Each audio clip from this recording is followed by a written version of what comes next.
站住！站住！快点，追！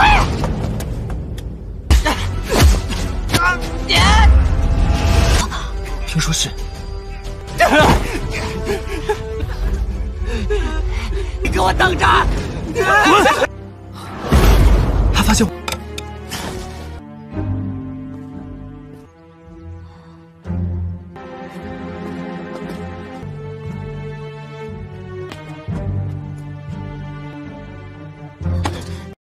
Halo semuanya, selamat datang di Ruang Film. Bagaimana kabar kalian semua? Semoga selalu sehat dan baik-baik saja. Sesuai jadwal, jadi pada hari ini kita akan melanjutkan Donghua Paper Reaper episode 25-27. Di bagian sebelumnya, Sterling yang melakukan ekspedisi ke wilayah pedalaman suku iblis akhirnya sampai di kota Deya. Di sana banyak para gelandangan yang ternyata semua pendanaan dari ibu kota dikorupsi oleh penjabat bangsawan. Alhasil mereka semua ditangkap oleh pasukan Sterling dan dibawa oleh Chopper menuju ibu kota untuk diadili. Akan tetapi di perjalanan, para pejabat bangsawan itu justru dihabisi oleh pasukan Chopper. Di sisi lain, Lao Minghai juga memberitahu laporan dari penjaga perbatasan mengenai keberhasilan pasukan penjaga perbatasan yang berhasil menghalangi pasukan Liu Feng, sehingga pasukan wilayah barat mendapatkan hadiah penghargaan dari Presiden Cansing, yang mana hadiah penghargaan itu diantar langsung oleh Ning. Di sana, Xiu juga mendapatkan perintah merekrut prajurit cadangan untuk membentuk pasukan darurat di kota Anxing, yang mana di sana ia berhasil merekrut para prajurit cadangan dengan cara yang cukup unik.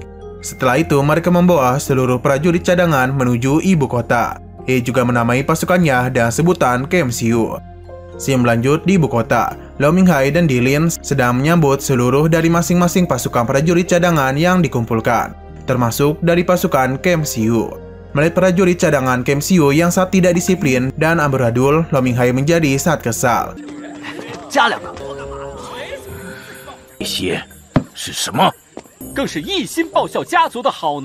Lao Minghai kemudian menanyakan pendapat dari Departemen Pengawasan yaitu Dilin mengenai pasukan Camp Xiu. Dilin justru mengaku kalau ia cukup menyukainya karena memiliki ciri khas karakternya sendiri. Mendengar ucapan dari Dilin, Lao Minghai justru menjadi semakin emosi.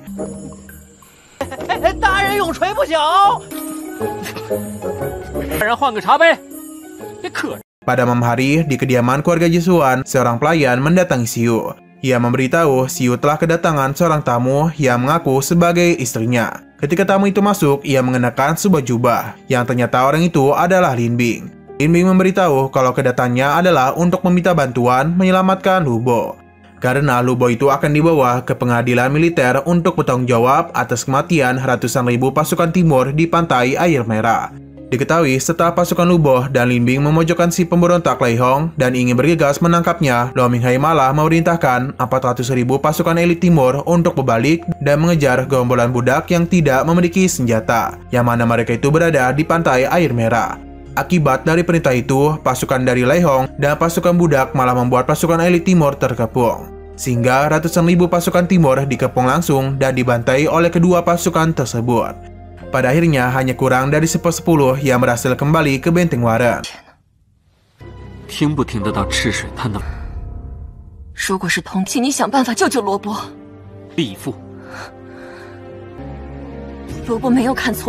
Setelah itu, Xiu pun pergi ke kediaman Dilin untuk meminta bantuan kepadanya.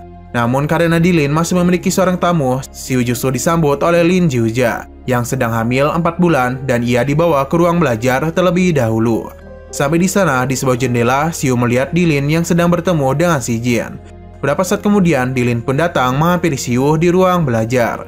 Di sana, Dilin sudah mengetahui kalau Xiu ingin meminta bantuan mengenai Lu Bo. Ia bisa tahu sebab surat perintah penangkapan Lu Bo ternyata dikeluarkan langsung oleh Departemen Pengawasan. Lin Bing juga sempat ingin menemui Dilin sebelumnya. Dilin kemudian mengatakan bahwa ia bersedia untuk mencoba melakukan yang terbaik demi menyelamatkan Lu Bo. Lalu Dilin memberitahu kepada Xiu kalau sebenarnya si Jin pada awalnya pernah berkomplotan dengan Yang Mihua. Diketahui selepas konferensi militer, si Jin sebenarnya akan memimpin pasukan untuk mencegat penjaga perbatasan yang bekerjasama dengan Cansing. Namun akibat dari kematian seorang perwira bernama Drei, si Jin pun menjadi tersadar dan memutuskan untuk memusuhi Yang Mihua. Kemudian Dilin juga memberitahu Xiu bahwa Lao Minghai sebenarnya saat ingin menghabisi dirinya. Jadi jika sesuatu terjadi kepada Dilin, ia akan menitipkan Lin Jiuya dan bayinya yang ada di dalam rahimnya kepada Xiu. 秀家和的肚子。答应你，大哥。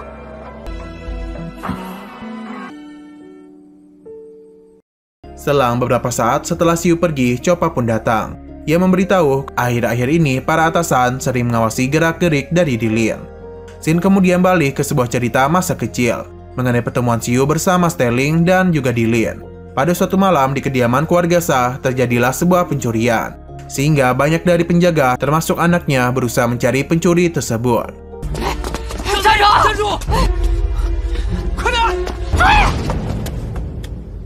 Pada esok harinya, di saat Xiu dan Sterling sedang berjalan, mereka melihat kediaman Sha dipenuhi oleh orang ramai. Menurut gosip, orang-orang keluarga Sha telah kehilangan sebuah benda pusakanya, yaitu batu giok darah keluarga. Pencurinya juga diketahui sudah mencuri dari belasan bangsawan.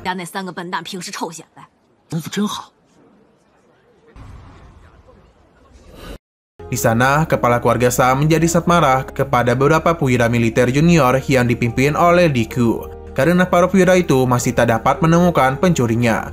Sha memberikan waktu kepada mereka selama 3 hari. Jika tak dapat menemukannya, Sha akan mengusulkan penyelidikan menyeluruh pada Dewan Tetua. Selain itu, ia memberitahu ke seluruh orang-orang bagi siapapun yang dapat menemukan batu giok darahnya, maka Sha akan memberikannya 1000 koin emas. Mendengar hadiahnya yang begitu menggiurkan, Xiu pun mengajak Sterling untuk ikut mencari batu giok tersebut.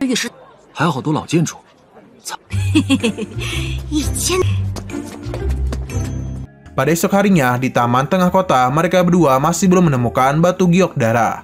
Di waktu yang sama, terdengar suara orang yang sedang berdebat. Ternyata suara itu berasal dari ketiga putra keluarga Sha dan Dilin. Mereka bertiga menuduh Dilin lah yang mencuri batu giok darah milik ayah mereka. Sehingga tanpa rasa ragu, Dilin yang tak terima dan tuduhan itu langsung menampar mereka bertiga.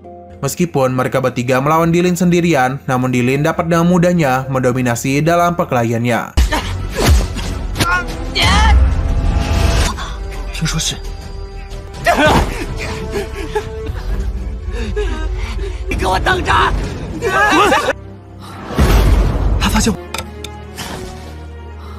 Pada hari berikutnya, Xiu dan Sterling memutuskan untuk mencari Dilin. Karena mereka juga beranggapan kalau Dilin lah yang telah mencuri batu giok darah. Tak berselang lama, mereka pun melihat Dilin yang berlari di atas atap dan menuju sebuah taman bermain.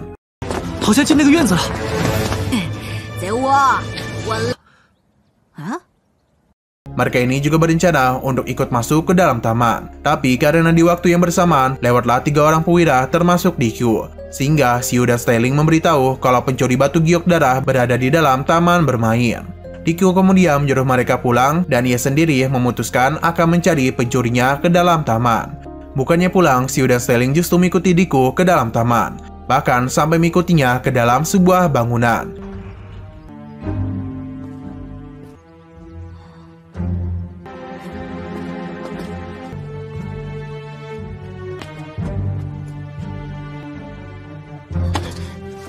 Di dalam bangun itu, mereka berdua melihat Diku sedang membuka sebuah kamar rahasia dan cara memutar sebuah jarum jam. Setelah Diku pergi dari sana, Xiu dan Sterling pun mencoba memeriksa dan masuk ke dalam kamar rahasia tersebut. Di dalamnya, mereka berdua menemukan sebuah harta karun yang sangat amat banyak. Di sana juga ada batu giok darah milik keluarga Sha. Mulai diketahui ternyata pencuri batu giok darah keluarga Sha adalah Diku. Di waktu yang sama, Diku kembali datang dan berusaha untuk menghabisi Xiu dan Sterling. Lantas mereka berdua pun langsung mencoba untuk kabur. Sayangnya saat ingin keluar, Xiu terjatuh karena berusaha menghindari lemparan pedangnya. Akibat terjatuh, Xiu pun dicekik oleh Diku, hingga membuatnya kesulitan bernapas. Di saat itu, Sterling sama sekali tak dapat menolongnya. Tak berselang lama, Dilin pun tiba dan langsung menebas dan mencoba menyerang Diku untuk menyelamatkan Xiu. Akan tetapi hal itu malah menjadi naas baginya. Dia justru nyaris terkena serangan dari Diku. Untung saja di waktu yang bersama, ia sempat diselamatkan oleh Sterling, yang kemudian disusul oleh Xiu yang memukulnya dengan sebuah guci. Hingga hal itu pun membuatnya tak sadarkan diri. Lalu Dilin pun membawa batu giok darahnya. Pada malam harinya, Dilin berbagi imbalan yang diberikan oleh keluarga Sha kepadanya. Ternyata sejak hari kejadian pencurian, Dilin sudah mengetahui kalau pencurinya adalah perwira Diku. Nah, mulai sejak hari itulah Xiu, Sterling, dan Dilin menjadi 3 sahabat yang memiliki hubungan yang erat. 敷衍我，一群贩子！我明明看见你进了宅子。问完了吗？哪儿了？你再跟着，大家三兄弟再欺负你，我们帮你。 Kembali ke masa sekarang, di ruangan Luo Minghai, bawahannya menginformasikan bahwa Dilin sangat menuntut eksekusi untuk Lu Bo. Maka dari itu, Luo Minghai mengira kalau Lu Bo berafiliasi dengan kantor komando. Ia berpikir Dilin sangat ingin mencari masalah dengan kantor komando melalui Lu Bo. Kemudian Dilin akan mengambil kesempatan untuk menempatkan pasukannya ke dalam kantor komando. Sehingga Luo Minghai pun akan berusaha untuk menggagalkan rencana itu dan cara menggagalkan eksekusi Lu Bo. Dari kejadian itu, kita mengetahui ternyata Dilin mencoba memampatkan hubungannya yang buruk dengan Luo Minghai, dengan sengaja menuntut eksekusi pada Lu Bo agar Luo Minghai menjadi terpancing. Beberapa saat setelahnya, pengadilan militer pun dimulai. Di sana Lu Bo mendapatkan tuduhan berkolusi dengan para musuh. Lin Bing kemudian menyampaikan pendapatnya. Ia sangat menentang tuduhan tersebut. Namun karena tidak ada bukti, sanggahannya pun ditolak. Di waktu yang sama, Luo Minghai mengatakan kalau penuntut juga tidak memiliki bukti yang cukup kuat untuk menghukum Lu Bo. Kemudian Dilin mengatakan meskipun bukti yang kurang, ia tetap bersikeras berpikir kalau Lu Bo dapat berhasil mundur dari Pantai Air Merah adalah karena mendapatkan bantuan dari musuh. Pendapat itu ditentang keras oleh Lin Bing. Menurutnya, jika Lu Bo dapat mundur dengan aman karena bantuan musuh, maka seharusnya para jenderal yang tidak berkolusi dengan Lu Bo akan dibunuh di medan perang. Pernyataannya itu juga dibenarkan oleh Luo Minghai. Kemudian Dilin yang tetap bersikeras untuk menghukum Lu Bo mengatakan jika Lu Bo dihukum ringan, takutnya keluarga Jisuan akan mendapatkan masalah di masa mendatang. Ia menyarankan agar Lu Bo dihukum eksekusi sebagai contoh kepada para prajurit lainnya. Di waktu yang sama, Lin Bing dan mayoritas prajurit yang hadir mengajukan keberatan pada usulan tersebut.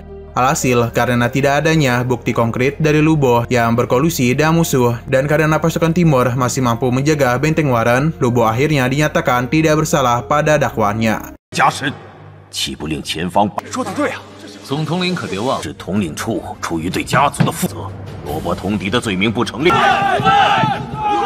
我宣布，吃水。 Selang beberapa saat, Dilin mengunjungi Chan Xing di kantornya. Ia meminta menindaklanjuti keputusan dari persidangan barusan. Namun, Chan Xing memintanya untuk menyudahi masalah tersebut. Sebelum Dilin pergi dari sana, Chan Xing memberitahu kalau si Jin kemarin meminta dirinya memberikan perintah untuk mengirimkan semua pasukan cadangan di ibu kota ke wilayah timur. Di jalan kota, saat Xiu sedang berjalan-jalan, datanglah seorang prajurit yang menyampaikan sebuah informasi. Yakni si Jin telah mendapatkan persetujuan dari para petinggi untuk memimpin pasukan cadangan ke wilayah timur. Sehingga atas perintah si Jin, Xiu diperintahkan untuk membawa pasukan camp Xiu-nya berangkat ke wilayah timur pada malam itu juga.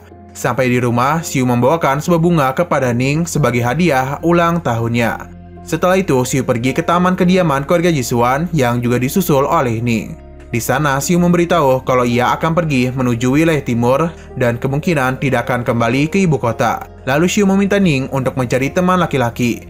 Yang dia maksud sebagai teman laki-laki adalah sebagai pendamping hidup atau pacarnya.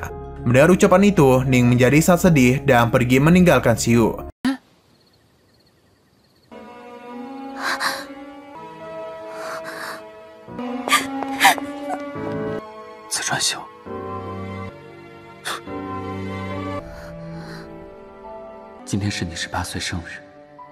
Singkat waktu, Xiu mengumpulkan pasukannya dan langsung pergi menuju wilayah timur.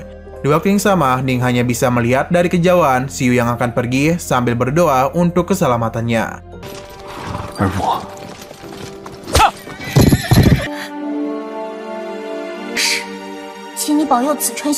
Nah, sayang sekali episode pada hari ini harus bersambung dulu. Oke, sekian dulu pada video kali ini. Untuk video selanjutnya akan segera hadir. Jadi, bagi kalian yang ingin mengikuti series ini, langsung klik subscribe dan aktifkan loncengnya. Oke, terima kasih yang sudah menonton video sampai habis. Jika kalian suka pada video ini, klik like dan share ke teman-teman kalian tentang channel ini. Dan ditunggu aja kelanjutannya. Oke, sampai jumpa di video selanjutnya.